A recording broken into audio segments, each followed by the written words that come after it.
नमस्कार दोस्तों, स्वागत है आप सभी का हमारे यूट्यूब चैनल में। बात करेंगे दोस्तों आज हम जेपी एसोसिएट्स लिमिटेड के बारे में, क्योंकि लगातार पिछले कुछ दिनों से कंटिन्यूसली आपको जो है लो सर्किट यहाँ पे देखने को मिले हैं।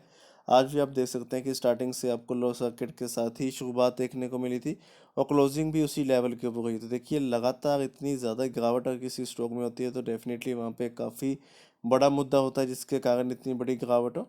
तो ऐसा ही कुछ यहाँ पे भी देखने को मिला, लेकिन पहले बात कर लेते हैं कंपनी के प्राइस एक्शन के बारे में। तो देखिए पिछले 5 दिन में लगभग 18 to 19% की गिरावट देखने को मिली है। वहीं लास्ट 1 मंथ में आपके पास 35% की गिरावट है।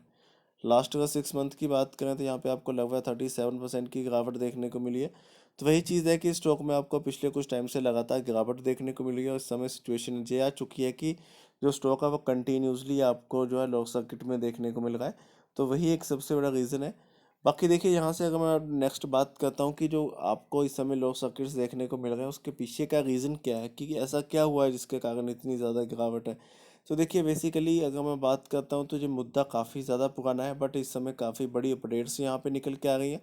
तो आप यहाँ पे सबसे पहले हेडलाइन भी देख सकते हैं कि NCLT begins insolvency proceeding for JP associates on ICICI play. तो यहाँ पे चलिए डिटेल में डिस्कस करते हैं कि यहाँ पे एक्चुअली में मुद्दा क्या है। The NCLT of Monday directed to initiate insolvency proceeding against debt-ridden JP Associates, admitting the pledge filed by private lender ICICI Bank. So JP Associates, which is the flagship firm, the JP Group is mainly into construction, cement, and hospitality business. Still has sold many cement plants in the last few. तो वही चीज़ है कि यहाँ पे थोड़ा सा जो है इस समय दिन काफ़ी अच्छे नहीं चल रहे हैं जेपी एसोसिएट्स के। और उसी बीच देखिए यहाँ पे आप डिस्कस करेंगे कि थोड़ा सा यहाँ पे ब्रीफ में बताया गया है कि जो आपके पास जेपी एसोसिएट्स है इसने इससे पहले भी अपने एसेट्स को सेल किया है। जैसे कि आप यहाँ पे देख भी सकते हैं जो अपना इनका डेट है उसको रिड्यूस करने के लिए यहाँ पे कंपनी द्वारा ये स्टेप लिया गया है। उसके अलावा अगर मैं थोड़ा सा अपडेट दूँ, the two members branch at NCLT Allahabad comprising members of Praveen Gupta and the Ashish Verma pronounced the order of Monday afternoon, said lawyers connected with the matter. The tribunal has also appointed an initial solution professional and directed the initiation of the corporation insolvency। तो देखिए यहाँ पे basically जो है आपके पास एक meeting हुई है इलाहाबाद में, जिसमें आप देख सकते हैं कि जो मेन 2 मेंबर थे वो आपके पास से प्रवीण गुप्ता और शीश वर्मा। तो उनके द्वारा देखिए यहाँ पे जो लॉयर्स है मीटिंग की गई है, साथ में जो है कंपनी के जो भी मेन जो हमारे पास पर्सन्स है वो यहाँ पे आपको देखने को मिले। हुआ क्या है वहाँ पे, the Allahabad bank of the tribunal has also dismissed the merger of JP associates limited with JP infrastructure development limited. तो ये एक सबसे बड़ा रीज़न रहा है जिसके कारण आपको लगातार गिरावट देखने को मिल रही है। तो वो ये है कि जो एक मर्जर देखने को मिल रहा था आपको जेपी एसोसिएट्स और जेपी इंफ्रास्ट्रक्चर लिमिटेड के बीच में, तो वहाँ पे दिक्कत का सामना हुआ है कि वहाँ पे जो है इस समय उस चीज़ के डिमर्जर के लिए इसको डिसमिस कर दिया गया है। तो ये एक सबसे बड़ा रीज़न रहा है जिसके कारण आपको स्टॉक में इतनी ज़्यादा गिरावट देखने को मिली है।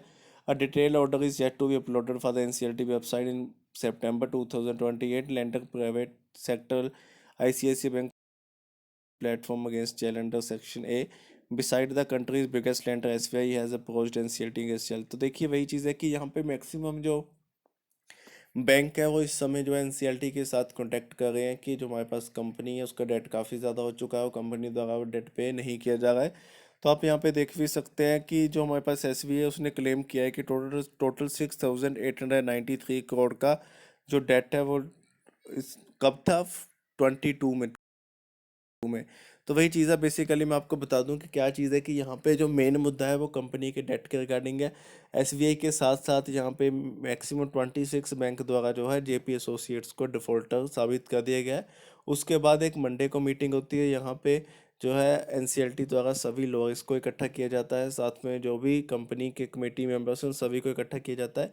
बट वहाँ पे डिसीजन क्या होता है कि जो एक डिमर्जर जो एक होप थी यहाँ पे जेपी एसोसिएट्स की, उसमें भी जो है डिसमिसल देखने को मिलता है, जिसका रीज़न है कि यहाँ पे जो आपके पास जेपी एसोसिएट्स है साथ में जेपी इंफ्रास्ट्रक्चर है उनका मर्जर नहीं होता है। तो वो एक सबसे बड़ा रीज़न रहा है जिसके कारण आपको स्टॉक में पिछले कुछ दिनों से गिरावट देखने को मिल रही है। देखिए बेसिकली मुद्दा काफ़ी बड़ा है, तो हो सकता है कि आपको आने वाले कुछ दिनों में भी यहाँ पे गिरावट देखने को मिले। तो थोड़ा सा अगर आप इस स्टॉक को अवॉइड करेंगे तो आपके लिए ज़्यादा बेटर होगा। बाकी फिर भी आप देखिए एक बार खुद भी जरूर सारी चीज़ों का एनालिसिस कर लीजिएगा। अगर फिर भी आपकी कोई भी क्वेरी है देन आप कमेंट कर सकते हैं, और चैनल आपने अभी तक सब्सक्राइब नहीं किया है प्लीज़ हमें सब्सक्राइब करें, बेल आइकन को दबाना मत भूलिएगा। आज की इस वीडियो में इतना ही, धन्यवाद।